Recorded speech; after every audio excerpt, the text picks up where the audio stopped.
Welcome to Rosal Channel. May bagong update sa stream ads. Noon, 5 criteria ang sa stream ads. Eligible, follow community standards or policy, 5,000 followers, 60,000 views, and 5 shared live videos. Pero ngayon po, 0 criteria na po ang stream ads. Tingnan nyo yan sa itaas. 0, diba? Kaya ayan po, tingnan natin yan sa loob, kung ano ang nasa loob dyan.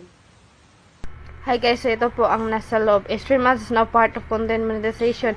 New applications for stream ads are posts you can experience in stream ads, ads on reels, and performance bonus as unified monetization program. So, into one talaga ang performance bonus, ads on reels, and stream ads. So, isa na lang talaga sila. So, ito sa baba, basahin nyo po. Mga baguhan dyan, kung hindi pa na-monetize, wag lang po kayong mawala ng pag-asa. Ipagpatuloy nyo lang yan baka kayo is-surprise ni Meta na ma-approve sa stream ads o ma-invite sa stream ads. Mag-enjoy lang po tayo at i-check palagi ang ating account na walang violation at malinis po.